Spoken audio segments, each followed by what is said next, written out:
WRC TV, Washington's #1 station for late news.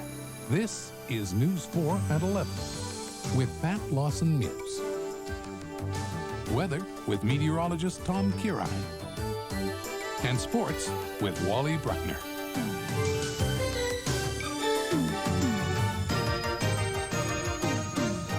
Now, News 4 at 11. It's been a chaotic scene in the Mount Pleasant section of the district tonight. Several hundred people took to the streets and clashed with D.C. police officers. Police vans were set on fire. Officers and residents are injured. Good evening. I'm Pat Lawson News. Also tonight, President Bush is spending a second night at Bethesda Naval Hospital. We'll have more on the president's condition in a few minutes. But first, tonight, a major disturbance in Mount Pleasant. Barbara Samito has been on the scene all evening. Barbara, can you tell us what's going on there now? Well, Pat, it's pretty calm compared to what it was a couple of hours ago. Now, I got down here, I think it was around 8:30, 9 o'clock with one cameraman, and what we came to was what we thought was just a shooting. And as you're seeing now, it turned into almost a riot. People had an incredible confrontation with the police over here, and it was all because of this shooting earlier in the evening. Now, I think the details of that shooting are still very sketchy. There are lots of different stories circulating as to what happened, but what I understand was that a Hispanic man was shot by a black female police officer. Now, some people claim that the Hispanic man was handcuffed when he was shot. There are other people that say he had a knife and he tried to attack the police officer. We still haven't been able to get the story straightened out for us. But the tension started over that, and it just continued to build and build and build. Glass and bottles were flying all over the place. The police were trying to push back the crowd, but they weren't having any luck. The crowd continued to build. Some of the police officers tried to pull away, but several got injured. As I understand, 5 police officers have been taken to the hospital with injuries. We saw 2 police officers who were hit by flying glass. One had blood coming from his forehead. Another was laying out on the ground. It just continued to build and blew up after a while. Police cars were set on fire. There were riot police eventually brought in. It was like nothing that I have ever seen happen around here.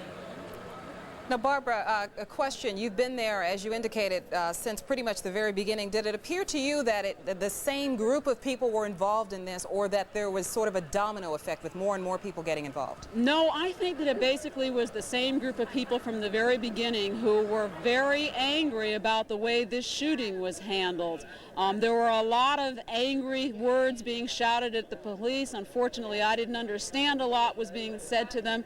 They had some pretty difficult confrontations down here in the very beginning. A lot of pushing and shoving that was going on. There were several scuffles that broke out between the police officers and this original group that had been hanging around ever since the shooting happened. Are you able, Barbara, Yes, we have Joe Johns here. Barbara, I obviously walked up before you. I heard all of what you were saying. I can tell you this much. At this stage, just a few moments ago, I spoke to Damu Smith, who is one of the community leaders in this area.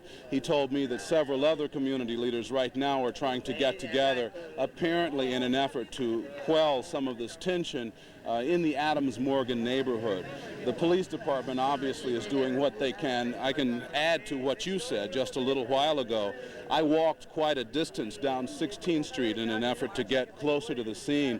Just a thick air of tear gas, very strong, a lot of smoke in the air, and also a lot of disinformation, a lot of misinformation. A lot of people don't know exactly what happened to start all of this. Many rumors obviously have gotten started. The best that we know right now is that, again, as Barbara said, a police officer shot a man who apparently pulled a knife. That man apparently was in the process of being arrested. A report that the man may have been partially handcuffed.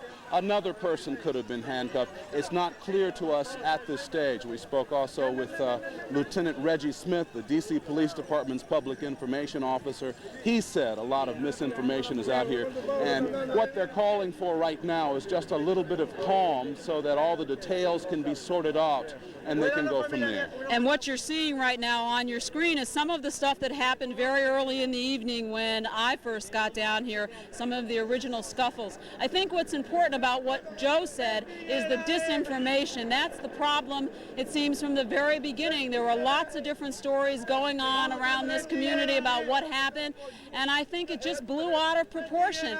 I think that the community was very angry at the police, and they just took out their anger in the only way they knew how, which was throwing bottles and all kinds of things at them. It's unclear just how far we've gotten along with information about the police officers who may have been injured. We've been told so far that there were 2 police officers injured, taken to the hospital. I was told that one police officer apparently had ended up with some type of unconscious state, but that police officer is believed to be okay. There was another police officer. We're not sure about those injuries at this point. We're also not sure about the number of arrests. This is going on, as we said, in a very large area. Still trying to sort that out. And I've just been told that we have 3 officers taken to MedStar and 2 taken to Howard University. And if you could believe this, 16th Street is closed off. There are at least 2 or 3, I counted 4 actually, police vehicles that were on fire. A couple have turned over. Fire trucks down there trying to put down the blazes. And now we're going to throw it over to Pat Collins, who is on 16th Street. Barbara, I'm here with Linda Lopez. If you can see behind us, you can see the hulk of a paddy wagon that was set on fire not all that long ago. To the left of that is a police squad car. That's still smoldering from the fire. Beyond that is what looks like a police detective car. That is also burnt to a crisp. There are at least four police vehicles that I can see from here that are charred. It's amazing more people weren't hurt after what we saw here this evening. It was totally out of control. People throwing rocks, people throwing glass. The police actually pulled back, and at that point, the people moved in and started smashing the windows of the police vehicles and then pouring gasoline on them and setting them afire. In some instances, they actually turned them over. It was totally out of control here on 16th Street. I guess the police strategy was to pull back, let the crowd settle down. But it appeared that the crowd, Linda, was just getting more and more infuriated with each vehicle that caught fire. There was a big yell from the crowd as if there was some success, and then they moved on to try to burn something else. It was certainly that crowd mentality here tonight. Even the priests at the Sacred Shrine, which is right here adjacent to where everything was happening, they were out trying to placate the public, but the public was just not listening tonight. They were out, and despite the priest's calls for them to go home, to end this rioting here tonight, they refused to. Now, a lot of Hispanic community leaders have predicted that something like this was going to happen sooner or later, and obviously we saw that happen tonight. One of the main problems is that there's a communication problem between police and a lot of the Hispanic immigrants who are here now. They do not know English, and there are not enough police officers on the force, according to the police officers themselves. Some of the Hispanic officers have complained to me that they are overburdened with the Hispanic cases because there's just not enough of them out there to handle them all. So this has been something that has been in the making for a long time now, and I don't think that it's all over tonight. I think there's going to be more trouble. These people are very upset. This is just like, we'll see more trouble before it's all over. Okay. Now, I think we do have some tape. Is that right? Okay, let's see some of the tape here. This is taken earlier along 16th Street. You can see what it was like. Someone would throw a rock, a bottle, it would strike a police officer, strike near a police officer, and then you would see it, a big cheer would let out. And there were many little small confrontations between maybe a knot of 15 or 20 of these people in the neighborhood and maybe 4 or 5 police officers. And then, of course, don't forget the gas. Police were dispersing gas and mace to try to stop the crowds, and the reporters, everybody who was in the way, got some of that as well. That's right. Once the police pulled back and let this thing go for a while, they seemed to regroup, bring in more police officers with riot gear, and then they sort of sectioned themselves off, moving up to use gas and divide the crowd. They actually split 16th Street into about 4 quadrants, pushing the people back, using gas to do that. We had first-hand experience of that down Park Road. Very powerful little tear gas that we're using here tonight. That's correct. Now, alcohol is also a problem with the Hispanic community. There's a high rate of alcoholism because these people are so unhappy. They come to this community. Living conditions are not very well for them. They have menial jobs. They're not happy people here. So alcoholism is a major problem around, particularly this intersection here where all the violence took place tonight. That park right there is considered the drinking park. Everybody hangs out there and drinks, and these people, as I mentioned, are very unhappy, and that's why they turn to alcoholism. It's a problem that Hispanic community leaders have complained about for a long time. I think it's important right now to repeat the incident. All right, let's take a look at this picture now. This is live from, I think, the other end of 16th Street, and you can see the police assembled there. You can see some of the vehicles in the street. What I was mentioning earlier is I think it's important to repeat the incident that apparently kicked this whole thing off. Earlier this evening, police attempted to arrest a suspect at 17th and Lamont, and there was some problems, and the suspect was shot. A number of people who were out in the street at the time said claimed that the suspect was handcuffed at the time, claimed that there was excessive force used, and one thing led to another, and they started throwing things and setting fire. First, the fires in these little public trash cans along the street. I think along 17th Street there must be 5 or 6 of those that have melted by now, and then that spilled all the way down to 16th Street. There are the policemen moving in, firing tear gas. This came probably a good 2 hours after everything started. They're firing tear gas to divide the crowd and try to get them moving back into the side streets to try and clear a way so the firemen could move down 16th Street and put out the fires in the paddy wagons and the squad cars. But to be quite honest with you, those squad cars just about burned themselves out. You can understand why now. As you can see, this is the fire in some of the police vehicles at its high point. One right after another. A terrible scene here on 16th Street, which was closed off, 5 or 6 blocks, Linda. Certainly a volatile situation here. We talked to a number of Hispanics in the area, some of them who were taking part in the protest tonight, and they said that they were just fed up with the way that police had been handling them, treating them, or as they say, mistreating them throughout the last couple of years that they've immigrated to this area. One of them complained that here in the nation's capital they were being treated like prisoners of El Salvador, the police tactics similar to those used in their home countries, which they have fled to escape that sort of brutality. Something less than understanding. Exactly. Again, here's another one. This is a police cruiser, I think, of fire along 16th Street.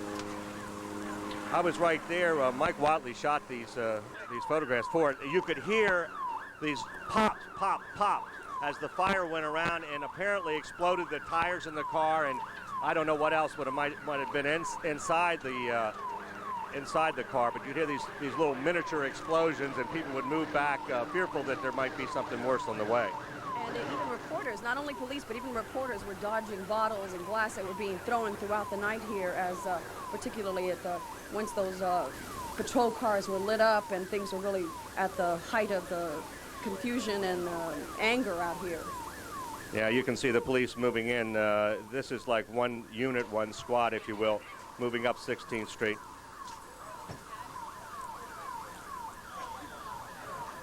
Pat Collins? Yes. Have you seen any local representatives, any members of the city council there? I believe Ward 1 Councilmember Frank Smith represents that area. Have you seen any of them? The only city council person I saw was Dave Clark, the former city council chairman, who was here and assisting people who had been wounded off 16th Street back to 17th Street and further so they could get first aid. But Linda, you saw someone. I did see Councilman Frank Smith at the area. I had just arrived. It was about 9:15, 9:20 tonight, Pat.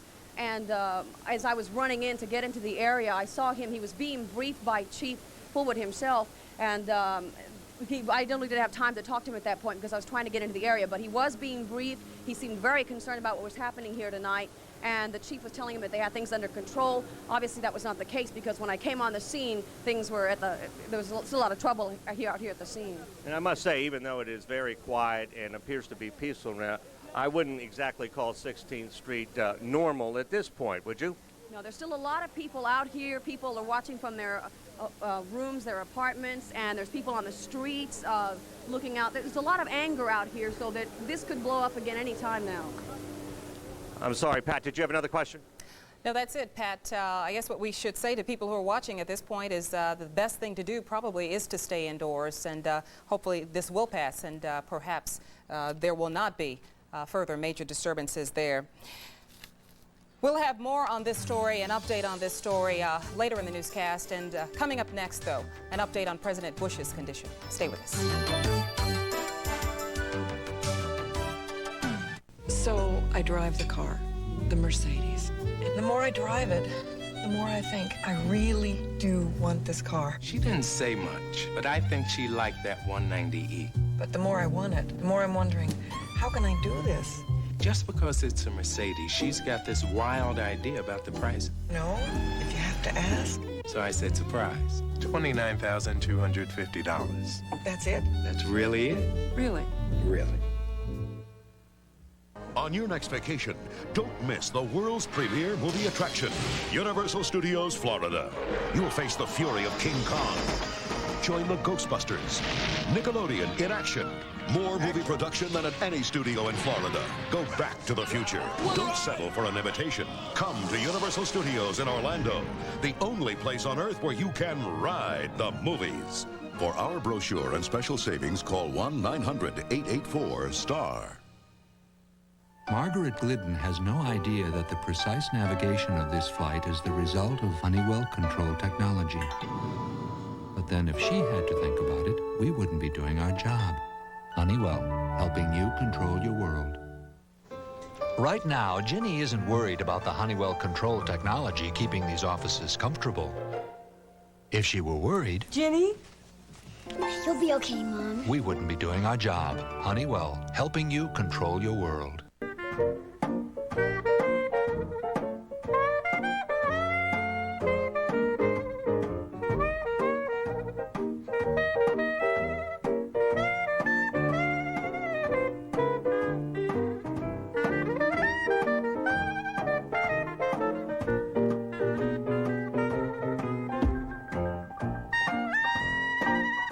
It's not just fresh, it's Contadina fresh. Make tracks, not traffic. All aboard Amtrak. News 4 at 11 is sponsored by your authorized Mercedes-Benz dealers like no other dealers in the world, and by Universal Studios in Orlando, Florida. We'll have more on tonight's disturbance in Mount Pleasant a little later, but now to the president. He is spending his second night at Bethesda Naval Hospital as doctors there try to bring his irregular heartbeat under control. Yesterday, the president was admitted to Bethesda after he complained of shortness of breath and fatigue while he was jogging at Camp David. Steve Handelsman has the latest tonight on the president's health. First Lady Barbara Bush didn't look alarmed at the news her husband might require electric shock to stabilize his heartbeat. She said she'd sleep at the White House while he slept a second night in the hospital. From his window today, the president said he was feeling well, even though his heart was not working well. Is your heart still beating irregularly? Yes, can't you hear it? I gotta go to bed. All day, the president was hooked up to a monitor that indicated tonight a continued arterial fibrillation. While the president entertained two of his grandchildren and met with aides, his doctors determined a mild electric shock might be required tomorrow to stabilize Bush's heartbeat. Since the president would be under general anesthesia, Vice President Dan Quayle would become acting president. Spokesman Marlon Fitzwater said the plan is in place to give Quayle presidential authority. And he would conduct the affairs of the presidency as he sees fit. The president's top advisors know that prospect frightens a lot of Americans, potential voters in '92. So there was this. We want to assure the American people that the president is in a healthy condition. He has not suffered a heart attack. He has not suffered heart muscle damage. The president's aides and his doctors hope that a new drug Mr. Bush began taking today will stabilize his heartbeat overnight. If it doesn't, doctors will decide tomorrow whether to use electric shock. And Dan Quayle will become acting president if things go as planned for just a few minutes. This is Steve Handelsman, News 4, reporting from Bethesda Naval Hospital. And right now we're going back to Mount Pleasant for an update on that disturbance there. Joe Johns is with us live now. Joe, what's the latest? Well, Pat, right here behind me is Lieutenant Reggie Smith of the D.C. Police Department, the police department's public information officer. He's on the phone, and we've been listening to him as he talked. Roughly what he told us was that the police officer who shot a man here in the area apparently shot that man while attempting to accost him. The general indication is that that man was not handcuffed at the time he was shot. We're also told that that man produced a knife and at some point or other was shot because he produced the knife. We still don't have a whole lot of details. Now, right now, as a matter of fact, he's gotten off the phone. Lieutenant, can you just give us a general rundown of what you know happened to spark the unrest here in the Adams Morgan neighborhood? Well, as you know, the evening is still early. Details are somewhat sketchy, so we don't have all the facts. We're looking into it as we speak. What I can tell you is that about 7:30 this evening, we had an incident where a police officer on duty attempted to arrest 3 or 4 subjects in this area. When she attempted to handcuff one and place that person under arrest, the subject resisted. At that point, the subject produced what was believed to be a hunting knife, a fairly large knife. The subject then lunged towards the officer, who was in uniform, in full uniform. At that point, she gave him several orders to drop the weapon. He refused to do that. She fired 1 round, striking the subject in the chest. Unfortunately, some of that information was miscommunicated to the community, and as a result of that, that miscommunication, the community is up in arms, and we've had to make some arrests.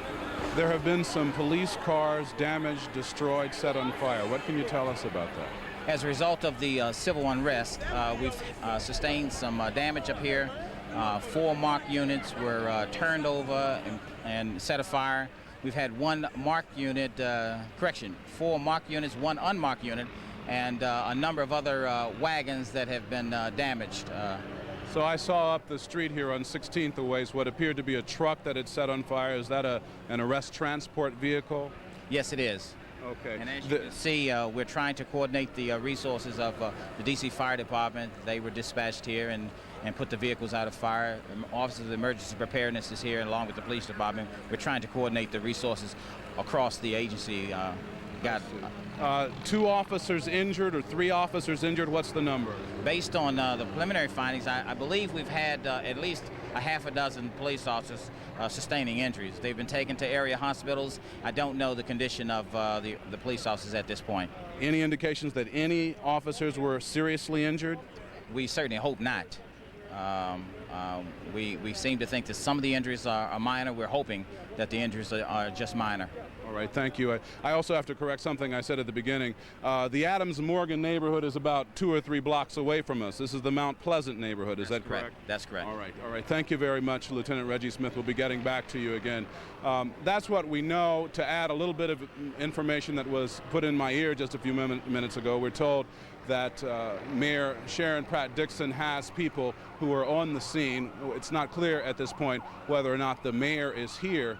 Nonetheless, we do know that the mayor's emergency command center people are on the scene trying to make a difference here, trying to get this whole situation cleaned up. That's about all I know. Back to you. All right, Joe Johns, and of course we can't emphasize enough that people should stay indoors and away from the scene of that disturbance as police try to bring the situation under control. And we'll be back. Tom will tell us what to expect from the weather as our week begins when we come back. Stay with us. Now at Northwest, a free flight is as easy as 1, 2, 3. Fly 3 round trips, get 1 free. For details, call Northwest. The new leader in Washington. Important conditions apply. It's the 4-star sale Saturday through Monday at all Hub Furniture Centers. Star number 1, a free travel alarm to the first 50 families at every store. Star number 2, everything is on sale, like this sofa and love seat, both pieces $5.98. Star number 3, no monthly payments or finance charges till August. Star number 4, a 5-day Florida vacation package worth $250 free with your purchase. The 4-star sale at the Hub. It means the recession is over now. Here. Oh, you can't write that check yet. I haven't had time to put my paycheck in the bank. If your bank isn't convenient, then neither is your checking account. Honey, it's too far away. With more than 250 statewide ATMs, we're always close by. Maryland National Bank. Put the biggest bank to work for you. Once upon a time, your house looked like this. But over the years, little problems crop up. So you pay someone to fix them. But your little problems only get worse. The truth is, some local home repair contractors may be building their businesses by destroying your home. How can you avoid hiring home wreckers? Lee Thompson tells you tomorrow at 6 and 11. Another reason News 4 and you work well together. Like you, your car has a heart, the engine, and it has valves where deposits can form. The right diet can make a difference. Fill up with Mobil Super Unleaded Plus. Its detergent formula can unclog vital engine parts. For power and performance, get Mobil Super Unleaded Plus and drive your engine clean. Now at Mobil, you pay the same price for gas, cash or credit. Drive in today. Well, it's been kind of a 50-50 weekend as far as the weather's concerned. Tom, how's it look for Monday? Well, at this hour, the clouds are closing in, and this is our local live radar showing you an area of rain now just beginning to move in just to the north of the district and moving out of the southwest toward the northeast. Another area of showers and even the rumble of thunder to the north of Richmond. That whole area is coming up our way, and we're going to be in the soup here for the next 24 hours. As we take a look at our forecast, the rain developing tonight and certainly around here by dawn with temperature around 60. During the day tomorrow, afternoon temperatures 70 to 75. It'll be rainy with the possibility of some thunder thrown in as well. Tomorrow night, the rain will be ending, and as we get into Tuesday, the sun will be returning. That's the way it looks right now. Pat? All right, Tom, and now for the latest from Mount Pleasant. Let's go to Pat Collins, who's standing by live. Pat? Pat, police are still moving down side streets here with tear gas and riot gear, trying to restore peace in the Mount Pleasant area after several hours of violence and a disturbance here this evening. A number of police officers have been injured. About 4 or 5 police vehicles were burned to the ground. 16th Street was virtually closed down between Irving and Park Road. It all started when a police officer tried to arrest a man at 17th and Lamont. The suspect was shot. People who saw that thought it was excessive force, and then chaos broke out. There was literally no order here in the streets for several hours. Police moved back. The crowd had pretty much their way as they burned police cars, broke out windows, and finally now the police have been moving in to try to settle things down. Still not normal here on 16th Street. Don't come down here. Stay indoors if you live here. Police are working on the problem. Pat? All right, Pat Collins and News 4 news teams will remain on the scene, and we'll have another update at midnight. We'll see you then. Good night.